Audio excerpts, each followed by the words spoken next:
गीता श्लोक नंबर 11 और page number है 303। देखिए इसमें भगवान क्या कहते हैं कि हाँ, तो शुरू करते हैं। एक बार फिर से हमारे चैनल में आप लोग का स्वागत है। मानव सेवा है ईश्वर सेवा है और आप लोग हमारे चैनल से ऐसे हमेशा जुड़े रहिए। हम आपको भगवान के रोज़ भगवत गीता रोज़ सुनाएंगे। रोज़ हम आपको आपके यूट्यूब पे हम डाल देंगे, आप देख लीजिए रोज़, और आप खुद सुनिए, दूसरों को सुनाइए। इससे क्या होगा, आपका कल्याण तो होगा ही और दूसरों का भी होगा। जितना हो सके उतना शेयर कीजिए, लाइक कमेंट और सब्सक्राइब करवाइए। इससे आपका कल्याण होगा, क्योंकि आप अच्छे कर्म करें। जो अच्छे कर्म करते हैं ईश्वर उनके साथ होता है। तो सभी को राधे राधे, सबके परिवार को भी हमारी तरफ से राधे राधे। अब आइए शुरू करते हैं। श्लोक नंबर 11 पेज नंबर 303 में। कल तक हमने पेज नंबर 302 पढ़े कल तक, ठीक है। अब आज पढ़ेंगे 303। शरणागति ही विषय है, उनसे द्वेष वैर आदि का विषय नहीं। अतः यहाँ इस विषय में शंका ही नहीं उठ सकती। फिर भी इस पर थोड़ा विचार करें तो भगवान के स्वीकार करने का तात्पर्य है कल्याण करना। जो भगवान को जिस भाव से स्वीकार करते हैं, अर्थात भगवान को जैसा सोचते हैं कि भगवान उसके साथ वैसा ही आचरण करके अंत में उसका कल्याण करते हैं। अब देखिए, यदि आप भगवान को मित्र के रूप में स्वीकार करें, मित्र बन जाएंगे। अब कृष्ण भगवान अर्जुन के साथी बन गए थे और उनके मित्र भी थे। तो इस तरह अपने भक्तों के ऊपर कृपा करते रहते हैं भगवान प्राणी मात्र परम सुखद है। गीता के 5वें अध्याय का 29वां श्लोक। इसलिए जिसका जिसमें हित होता है भगवान उसके लिए वैसा ही प्रबंध कर देते हैं। वैर द्वेष रखने वालों का भी जिससे कल्याण हो जाए वैसा ही भगवान करते हैं। वैर दोष रखने वाले भगवान का बिगाड़ नहीं सकते, अर्थात भगवान से जो दुश्मनी रखते हैं वो भगवान का कुछ बिगाड़ तो नहीं सकते हैं। जैसे कि अंगद जी को रावण की सभा में भेजते समय भगवान श्री राम कहते हैं कि वही बात कहना जिससे हमारा काम भी हो और रावण का हित भी हो। अर्थात वही काम करना जिससे हमारा काम हो जाए और रावण को भी कुछ सही हो जाए, रावण भी सही रहे। काजू हमार तसु हित होई, रामचरितमानस में 6वें 17वें और 4थे श्लोक में बताया गया है कि भगवान की सुहदता की बात ही क्या, भक्त भी समस्त प्राणियों के सुहद होते हैं। सुहद सर्वदेही नाम श्रीमद् भागवत में बताया गया 3-25 में बताया है, जब भक्तों से भी किसी का किंचित मात्र भी अहित नहीं होता तब भगवान से किसी का अहित हो ही न कैसे सकता है। भगवान से किसी प्रकार का संबंध जोड़ा जाए वह कल्याण करने वाला ही होता है। हाँ, भगवान से कोई भी संबंध जोड़ ले तो हमारा कल्याण ही होगा, इसके अंदर हमें परम सुख मिलेगा। क्यों? क्योंकि भगवान परम दयालु, परम सुहद और चिन्मय है। जैसे गंगा में स्नान, बैसाख मास में स्नान करते हैं ना गंगा में, तो माघ मास में दोनों का ही महात्म एक समान है। परंतु बैसाख के स्नान में जैसे प्रसन्नता होती है वैसी प्रसन्नता माघ के स्नान में नहीं होती। अर्थात जैसे शादी विवाह होता है, मान लीजिए जैसे शादी विवाह होता है, लोग अप्रैल में जो शादी विवाह करते हैं वो शादी विवाह, और जो लोग ठंडी में शादी विवाह करते हैं वो दोनों में फ़र्क बहुत पड़ता है तो शादी विवाह ही, लेकिन दोनों में बहुत फ़र्क पड़ता है। कुछ उसका अलग ही आनंद आता है, गर्मी का और ठंडी का अलग आनंद आता है। तो इसी प्रकार भगवान भी कहते हैं कि बैसाख में स्नान करने का अलग आनंद रहता है और माघ में अलग आता है। तो इसी प्रकार भक्ति प्रेम पूर्वक भगवान से संबंध जोड़ने वालों को जैसा आनंद होता है वैसा आनंद वैर द्वेष पूर्वक भगवान से संबंध जोड़ने वालों को नहीं होता। मम वर्तानुवर्तन्ते मनुष्या पार्थ सर्वस्व श्रेष्ठ। अब भगवान कहते हैं श्रेष्ठ पुरुष जैसा आचरण करता है दूसरे लोग भी उसी के अनुसार आचरण करने लग जाते हैं। जैसे कि यदि हम भागवत पढ़ के लोगों को सुना रहे हैं तो दूसरे लोग यदि भागवत पढ़ते हैं, हमारे भागवत जो सुनते हैं तो लोग भी वैसे आचरण करते हैं। क्योंकि देखिए भागवत में जो बातें लिखी हुई है वो सत्य है, आपके सामने पढ़ रहे हैं। तो आपको भी मन में होएगा, हाँ भाई पंडित जी बात बता रहे सत्य बात है। तो इस प्रकार भगवान कहे हैं। गीता के तीसरे अध्याय का 21वां श्लोक, भगवान सबसे श्रेष्ठ सर्वोपरि है, इसलिए सभी लोग उनके मार्ग का अनुसरण करते हैं। देखिए भगवान सर्वश्रेष्ठ है, गीता में जो लिखा है सब भगवान की बातें लिखी हुई ये आप सबको मालूम है। तो इसलिए सभी लोग उसी उनके मार्ग का अनुसरण करते हैं। तीसरे अध्याय में 23वें श्लोक के उत्तरार्ध में यही बात है उपरोक्त पदों से ही कही गई है। साधक भगवान के साथ जिस प्रकार का संबंध मानता है, भगवान उसके साथ वैसा ही संबंध मानने के लिए तैयार रहते हैं। महाराज दशरथ जी देखिए, महाराज दशरथ जी भगवान श्री राम को पुत्र भाव से स्वीकार करते हैं, तो भगवान उनके बच्चे पुत्र बन जाते हैं।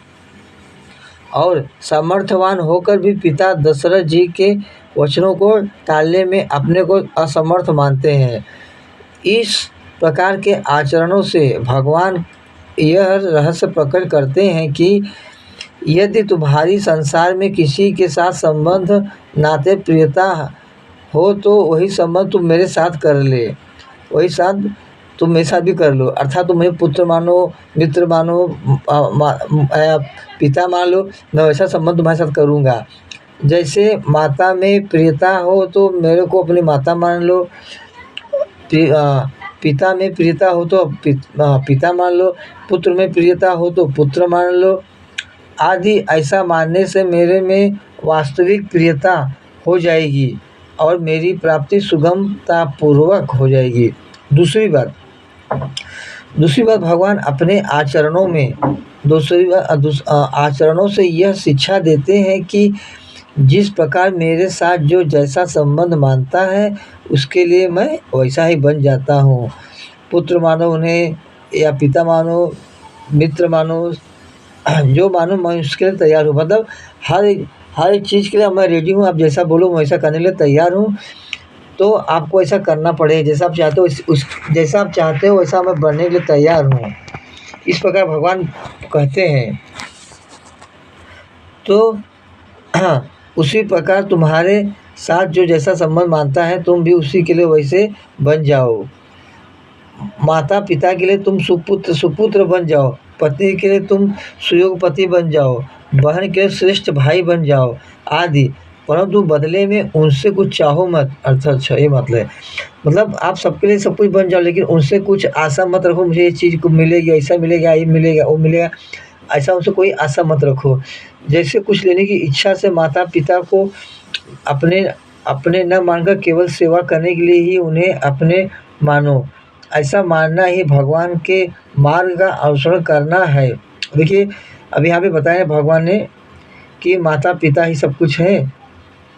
कुछ लेने की इच्छा से माता पिता को अपने न मानकर केवल सेवा करने के लिए ही उन्हें अपने मानो।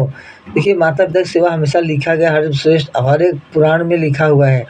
तो सभी को अपने माता पिता की सेवा करनी चाहिए, उन्हें कभी गाली गलौज नहीं देना चाहिए, उनका आदर करना चाहिए, क्योंकि माता पिता जो है भगवान से भी श्रेष्ठ होते हैं। आगे चलते हैं। ऐसा मानना है कि भगवान के मार्ग का अनुसरण करना है, अभिमान रहित तो होकर निस्वार्थ भाव से दूसरे की सेवा करना। अब है पेज नंबर 304 में चलते हैं। पेज नंबर 304 में देखिए क्या बताया गया है कि शीघ्र ही दूसरों की ममता छूटकर भगवान में प्रेम हो जाएगा, जिससे भगवान की प्राप्ति हो जाएगी। विशेष बात, अहंकार रहित तो होकर निस्वार्थ भाव से कहीं भी प्रेम किया जाए तो वह प्रेम स्वतः प्रेम में भगवान की तरह चला जाता है। हमें अहंकार होकर नहीं करना चाहिए कुछ भी, कारण कि अपना अहंकार अपने स्वार्थ ही भगवत प्रेम में बाधा लगता है। यदि हम अहंकार कर लेंगे तो भगवान की प्राप्ति हमें नहीं हो पाएगी।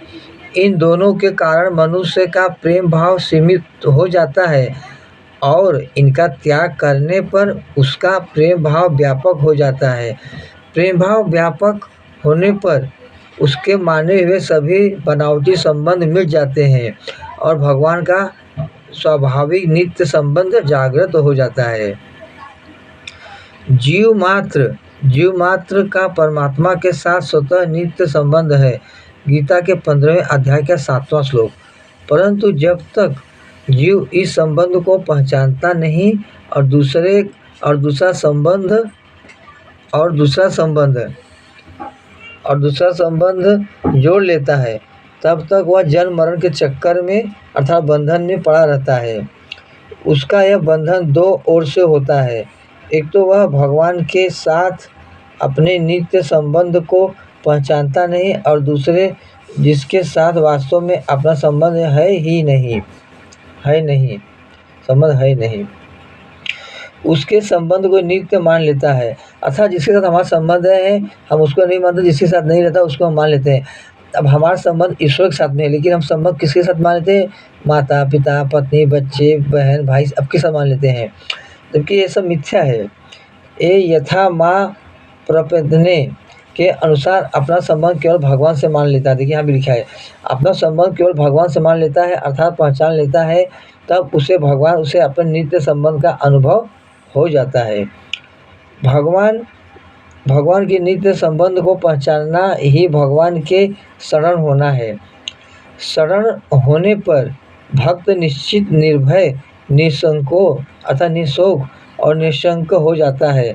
फिर उसके द्वारा भगवान की आज्ञा के विरुद्ध कोई क्रिया कैसे हो सकती है? उसकी संपूर्ण क्रियाएं भगवान के आज्ञा अनुसार ही होती हैं। जो भगवान कहते हैं वैसा करते हैं। जैसे कोई किसी का अच्छा कर्म होता है तो वो उसकी इच्छा नहीं है, ये भगवान की इच्छा है। भगवान जो चाहते हैं वही करवाते हैं। हम बोलते हैं ना कि अरे मैंने ये कर दिया, ना आपने नहीं किया, ईश्वर ने चाहा, प्रभु ने चाहा तो ही हुआ। यदि वो न चाहते तो आप कुछ नहीं कर पाते थे। मम वर्तन्ते मतलब परिष्टि भाव। यद्यपि यह संसार साक्षात परमात्मा का स्वरूप है, यह जो संसार है ये भगवान का ही है, उनका ही रूप है अभी। तथापि जो इसको जिस रूप से देखता है, भगवान भी उसके लिए उसी रूप से प्रकट हो जाते हैं। हम अपने को शरीर मानकर अपने लिए वस्तुओं की आवश्यकता मानते हैं, उनकी इच्छा करते हैं, तो भगवान भी उन वस्तुओं के रूप में हमारे सामने आते हैं। हम असत में स्थित होकर देखते हैं, तो भगवान भी असत रूप से ही देखते हैं। मतलब जैसे देखेंगे वैसे भगवान में दिखेंगे। जैसे बालक खिलौना खेलता है, चाहता है तो पिता रुपए खर्च करके भी उसको खिलौना लाकर देता है। ऐसा ही हम जो चाहते हैं, परम दयालु भगवान स्वतः सदा सत्य स्वरूप रहते हुए भी उसी रूप से हमारे सामने आते हैं। अगर हम भोगों को न चाहें तो भगवान भी भोग रूप से क्यों आना पड़े? हमारी गलती होती है कि हम भोग में अपना मन लगा लेते हैं। हम भगवान के में लगाएंगे तो भगवान मिलेंगे, भोगों की तरफ भागेंगे तो भोग ही मिलेगा, और लास्ट में हमारा पतन हो जाएगा अर्थात नाश हो जाएगा, हम कहीं नहीं रह पाएंगे। बनावटी रूप क्यों धारण करना पड़े? भगवान के स्वभाव में यथा होते हुए भी जीवन पर उनकी भारी कृपा है, क्योंकि कहाँ जीव और कहाँ भगवान। अभिमान के सिवा जीव और क्या सामर्थ्य है? फिर भी जीव का भगवान में आकर्षण होता है तो भगवान का भी जीव में आकर्षण होता है। अब आगे आपको हम कल बताएंगे पढ़ के, ठीक है। राधे राधे कीजिए सब लोग, कमेंट बॉक्स में हमेशा राधे राधे लिखते जाइए कृपया करके। चैनल को हमेशा सब्सक्राइब लाइक कीजिए, जितना शेयर करेंगे उतनी ठाकुर जी की कृपा आप पर होगी और आपके परिवार पर होगी। तो सब लोग बोलिए राधे राधे।